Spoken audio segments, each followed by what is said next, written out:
Lo dicho, estamos con Juan Raúl Ferreira, ya le tiramos un par de centros. Lo cierto es que la columna internacional del día de hoy se va a centrar en una elección, en una contienda que hubo en el Senado en Estados Unidos, más precisamente en Alabama, que puede cambiar el panorama político de Estados Unidos, Juan. Sí, yo creo que definitivamente en algunas cosas en lo inmediato incluso lo cambian. Está muy bien muy buenos los centros que me levantaron, porque la intención mía, más que nada, ya los resultados se saben, en un acto muy inusual, después vamos a ver cuán inusual, Doug Jones, el candidato demócrata, le gana por un escaso margen, pero le gana a la reelección del senador republicano Roy Moore. ¿Por qué? La intención es explicar por qué esto es tan importante. Es decir, cada 2 años hay elecciones. El Senado en Estados Unidos tiene 100 miembros, se renueva por terceras partes, es decir, 33 senadores cada 2 años, tiene un mandato de 6 años, pero cada vez que hay elecciones para la Cámara de Diputados cada 2 años, se cambia toda la Cámara de Diputados y 1/3 del Senado. Ajá. Y el estado de Alabama es un estado, vayamos viendo las cosas de por qué hicieron que hubiera tanta tensión mundial en este resultado.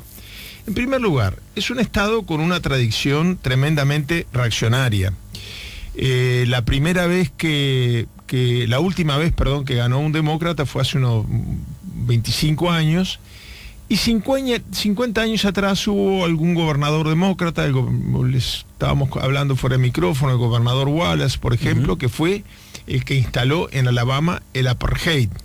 Ni más ni menos. Ni más ni menos. La prohibición del voto a la gente de raza negra, los asientos preferenciales. Bueno, en un ómnibus, una mujer blanca una mujer negra, si subía un hombre blanco, tenía que dejarle el asiento.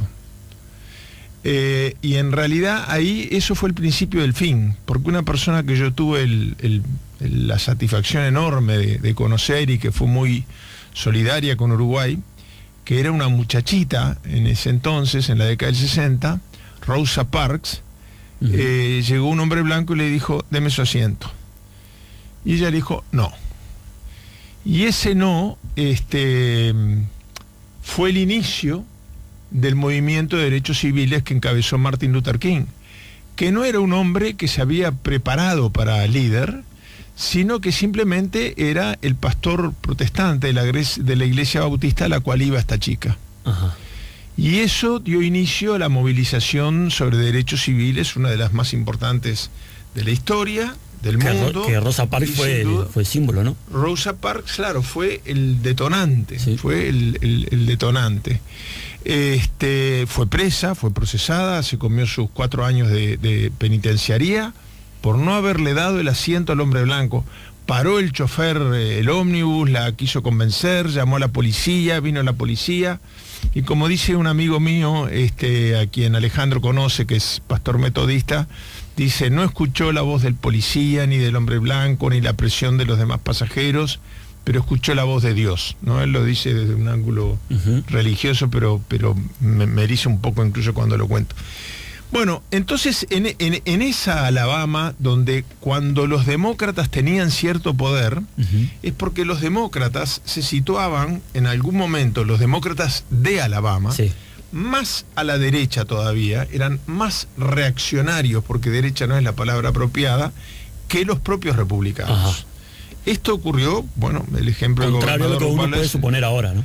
Claro, en Estados Unidos el término liberal, que en algunos lados significa creer en las libertades políticas, en otros lados significa darle más lugar al mercado y menos a la intervención del gobierno, en Estados Unidos es todo lo contrario, ¿no? Liberal quiere decir, es sinónimo de progresista. No así en el Reino Unido, o sea, no es un tema de idioma, pero en Estados Unidos liberal es justamente la gente que quiere aumentar el gasto de gobierno, bajar los impuestos, apostar a políticas. O sea, el estereotipo de un liberal podría ser Donald Trump, Jimmy Carter, etcétera, en la manera como se usa el término en Estados Unidos. Bueno, ¿por qué es tan importante? Bueno, primero por toda esta historia, es decir, es la primera vez que la derecha en Alabama, esto sí es la primera vez en la historia, que el que no es el candidato más a la derecha le gana, y le gana un candidato muy liberal. No es simplemente que no es tan de derecha, ni responde a la línea histórica que ha tenido el Partido Demócrata en Alabama. Es un hombre muy progresista, fue fiscal general, fue miembro de la Corte Suprema de Alabama, pero además es un hombre, por ejemplo, que propició, entre otros diputados en su momento, la ley de legalización o de despenalización, mejor dicho, del aborto, cosa que en Alabama es como una cosa escandalosa, sí, casi. Claro, me imagino. Y sin embargo, ese hombre... Estamos hablando de Doug Jones, del ganador, ¿no? Sí, Doug Jones, el ganador. El candidato Roy Moore es un hombre que, a ver, entre otras cosas de su perfil, tiene haber presentado un proyecto de ley para prohibir que gente de religión musulmana pueda integrar la Cámara de Diputados. Uh-huh. Bueno, obviamente es reivindicador de la época en que existía el apartheid el racismo institucionalizado en Alabama, y ha manifestado algunas posiciones en la última elección tan reaccionarias que el propio Donald Trump, en la interna del Partido Republicano, votó por su adversario porque era un poco más moderado. Es decir, es un tipo que... ¿Cómo sería la muestra, no? ¿Cómo sería la cañada que el gato la cruza al trote, como dicen afuera? El propio Donald Trump lo consideró, no, esto es demasiado. Pero al final, otra de las razones por las cuales este triunfo es muy representativo de lo que puede pasar en Estados Unidos es que es la primer prueba de fuerzas electoral de Donald Trump personal y directamente ante la opinión pública. Ajá. Él sigue diciendo que la prensa le pega, que en el exterior le pegan, pero que su gente está contenta y lo volvería a votar. Sin embargo, Donald Trump, a pesar de no haberlo apoyado en las internas en las que fue electo candidato para estas elecciones, a pesar de eso, en los últimos días decidió hacer campaña electoral a favor de Roy Moore, que como comentábamos recién, no le quedó otra, pero por varias cosas, sobre todo dos temas muy claves que pueden tener que ver con el futuro inmediato de Estados Unidos y de este comentario tan importante que se hacía sobre el tema de los intereses reaccionarios de la banca financiera, etcétera, etcétera, que hacía un oyente hace pocos minutos. Hay tres cosas que atan mucho a Trump a este fracaso. Uh-huh. El primero de ellos es que se involucró en la campaña, ¿no? Es decir, él los últimos días hizo un spot publicitario, hizo varios llamados telefónicos para que fueran transmitidos en público en actos a favor de la candidatura de Roy Moore. Se jugó todos los boletos, ¿no? Es más, durante el día de la elección, muchas radios pasaban mensajes del presidente Trump exhortando a los republicanos a salir a votar por temor a perder esa banca. En segundo lugar, porque esto pone en serio riesgo la mayoría parlamentaria de Trump. La mayoría era 51 a 49. Quedó en 50, era 52 a 48, ahora quedó en 51 a 49.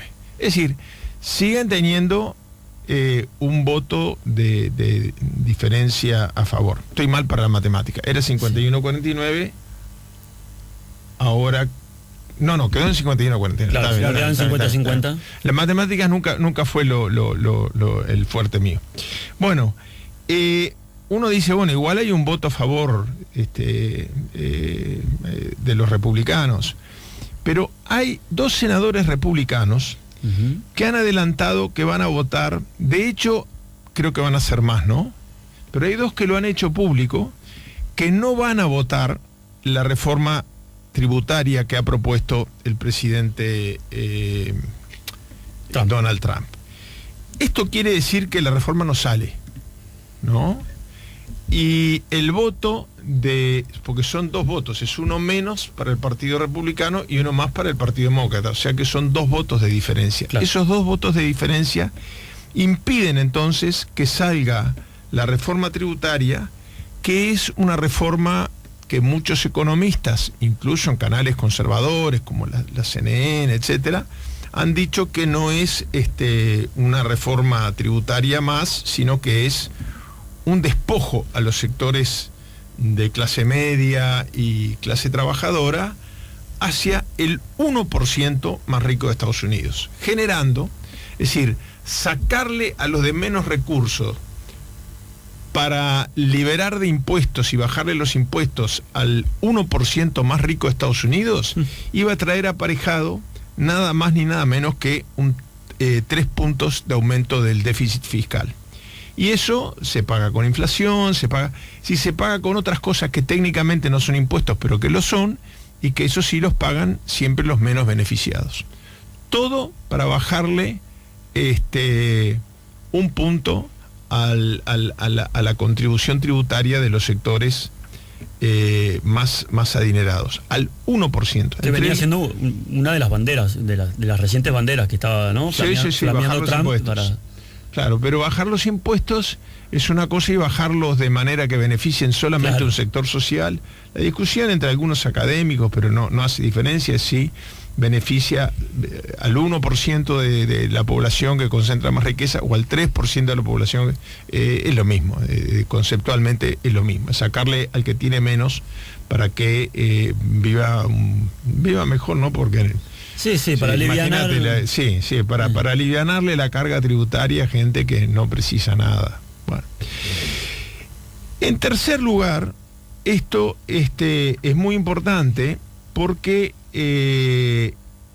una de las razones, la razón por la cual el candidato perdedor y el Partido Republicano de Alabama asignan la derrota, es que el candidato Roy Moore había sido acusado por un grupo feminista que está exhortando a las mujeres que han sido sometidas a abuso por parte de gente poderosa, que les da miedo entonces denunciar.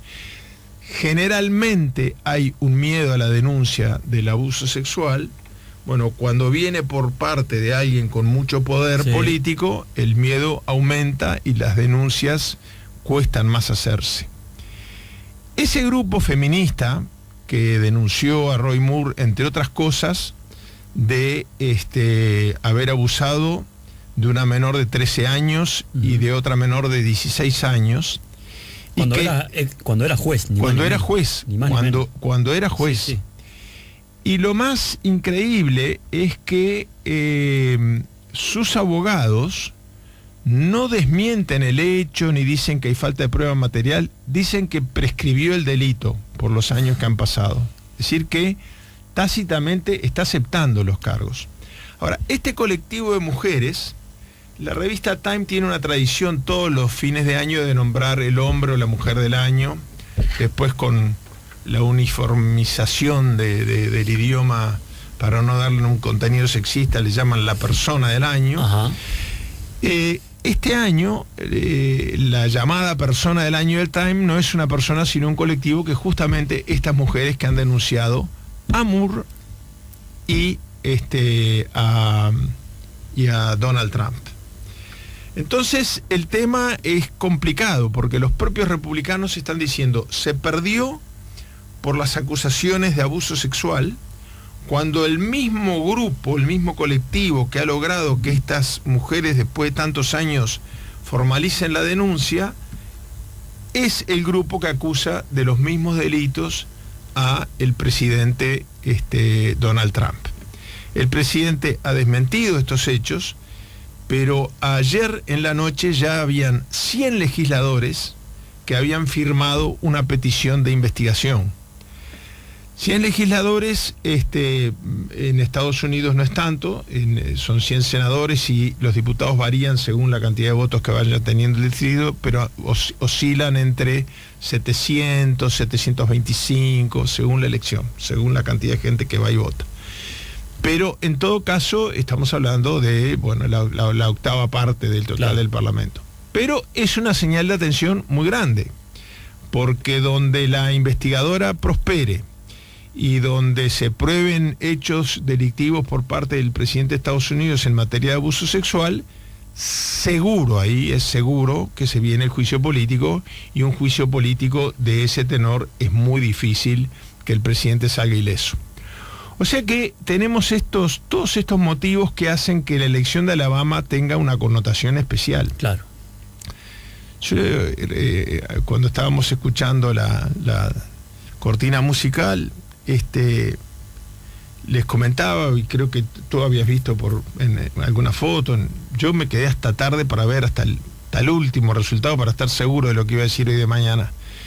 Pero hay algunos hechos sintomáticos que demuestran este reaccionarismo crónico de el candidato Moore, el senador Moore, que pierde su banca, llegó a caballo a votar, ¿no? Uh-huh. Llegó a caballo vestido de cowboy, además, ¿no? Sí. Le faltaba una pistola en la cintura. Acá estamos viendo la foto. Capaz que la tenía, abajo del gabán, sí, capaz que la tenía. Ahí tenemos la foto. Y lo ató a un palenque y entró a votar de botas. Es decir, es toda la imagen que él cultiva, lejos de decir, no soy tan conservador como se dice y todo.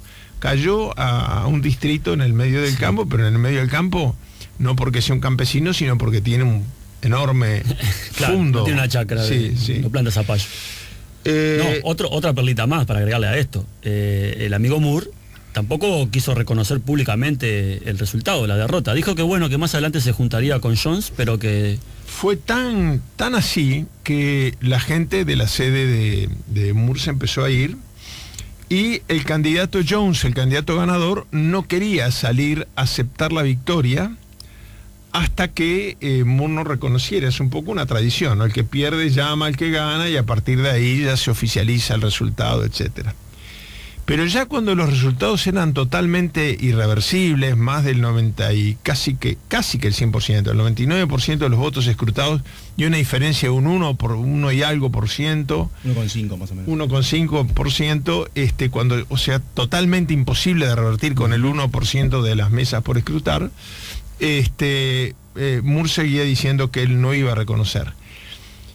Y termina siendo desautorizado por el propio presidente Trump, que toma el teléfono y llama él. Pero es muy curioso, yo no sé si hay algún antecedente, que en vez de ser el senador que perdió, el que llama al candidato al Senado que ganó, es el presidente de Estados Unidos que da por finalizado el pleito, sí. Y después del llamado de el presidente Donald Trump, ya tarde en la noche, ya son 2 horas más temprano, y esto llegó cerca de las 2 de la mañana de Montevideo, o sea, la medianoche de Estados Unidos, que además para Estados Unidos es más tarde todavía que acá. Bueno, recién ahí, y hoy estaba mirando que muy pasada ya entrando la madrugada, 1:30, 2 de la mañana, algo así, de allá, o sea, como 3 de la mañana de acá, hoy estaba mirando en internet que recién a esa hora el candidato Moore reconoció con disgusto, con mal humor, diciendo que era todo fruto de una campaña de injuria en su contra, etcétera, etcétera, etcétera. De todas maneras, lo que sí queda demostrado, aunque él sostenga que fue esa campaña la que lo derrotó, es que esa campaña fue eficaz y esa campaña está en curso. Yo estoy convencido que además de que es verdad, porque, a ver, hay antecedentes increíbles. Cuando él fue juez, fue expulsado de sala de la Suprema Corte de Justicia en más de una oportunidad por juicios que él recurría, perdía el recurso y empezaba con su discurso medio fascista de que sus principios religiosos, esa es una frase que lo hizo famoso en la Corte Suprema de Alabama, que sus principios religiosos eran más importantes que el texto de la Constitución de Estados Unidos. Y ahí los jueces de la Suprema Corte lo expulsaron de sala. No es solamente que perdió el juicio, su propio juicio, ¿no? Porque él fue magistrado. O sea, es un hombre realmente que representa la caricatura de Donald Trump. Yo creo que otra razón que no hay que quitarle importancia, me parece, es que esto ocurre tras una sucesión de tropezones de Donald Trump, ¿no? Es como un efecto dominó, ¿no? Sí, esta semana fue una semana muy, muy movida para Trump, ¿no? Avanza, por lo menos así informa el FBI, sin dar información ni detalles, avanza la investigación sobre sus negociaciones. Ahora aparentemente serían negociaciones directas con el gobierno ruso para tratar de incidir en los resultados electorales, dando a conocer documentos reservados, etcétera. O sea, compartió espionaje con el principal adversario histórico de los Estados Unidos. Bueno, su ex jefe de Seguridad Nacional ha confesado todo. De todo lo que ha confesado, lo único que se ha hecho público por ahora, probablemente porque estén negociando, que allá se puede, cuánto le rebajan la pena por la calidad de la información que dé, pero el delito que confesó y que ya se ha hecho público ha sido el de que el presidente y él en la conferencia de prensa donde negaron estos encuentros y estos contactos habían mentido. Claro. Ya es una acusación muy, muy, muy, muy grave. Después de eso vino esta situación muy rara, que yo en lo personal creo que están ligadas. Creo que él se mandó una embarrada más grande para tapar la anterior, ¿no? Pero él primero conecta, retuitea una red neonazi británica. Y por primera vez a mí me llama la atención, o no tanto, que no se le haya dado a la noticia la importancia que debía tener. Por primera vez desde 1776, en que Estados Unidos se independiza del Reino Unido, el Reino Unido de Gran Bretaña, la primer ministra le manda una carta en nombre de Su Majestad la Reina, diciéndole que cancele su visita porque no es bienvenido a los Estados Unidos. Prácticamente lo declara al Reino Unido. Prácticamente lo declaran persona non grata en Inglaterra, al presidente de Estados Unidos. A los 2 días, él decide, violando todas las normas internacionales y la propia resolución que crea el Estado de Israel y el Estado palestino, y que establece que Jerusalén será una ciudad neutral donde ninguno de los dos estados tendrá su capital, Ramallah será para Palestina y Tel Aviv para Israel. Bueno, después de 24 o 48 horas después de haber conectado con una red neonazi, él hace el anuncio de que va a mudar su embajada a Jerusalén, cosa que la ley internacional y las Naciones Unidas, cuyo Consejo de Seguridad le integra además. Sí, Estados Unidos es uno de los 5 miembros permanentes, y a las 48 horas se retracta y dice, bueno, pero esto es un anuncio, esto no va a ser durante este gobierno, habrá que ver, todavía es una broma, dice que no han salido a buscar el alquiler de una casa. Un nivel de cinismo impresionante. Impresionante, pero ha sido una semana de muchos tropiezos, y en el medio de eso este triunfo que él no esperaba, porque las encuestas una vez más se equivocaron, le estaban dando 6 o 7 puntos, que ya era bajo, pero que eran ganadores, a Roy Moore sobre Doug Jones. Impresionante, Juan, la actualidad de los Estados Unidos y del mundo que hemos tenido en esta columna. Me quedo pensando muchísimas cosas más, cómo repercutirá todo lo sucedido en Estados Unidos en el mundo, qué seguirá aconteciendo con esto de Jerusalén, Tel Aviv, Ramallah.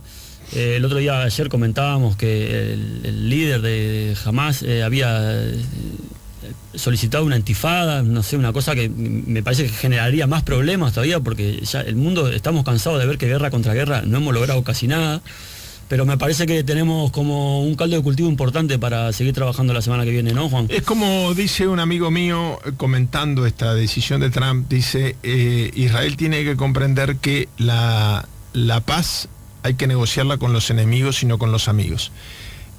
Más allá de la declaración oficial dando la bienvenida a la información, yo creo que para Israel es una mala noticia. Sí.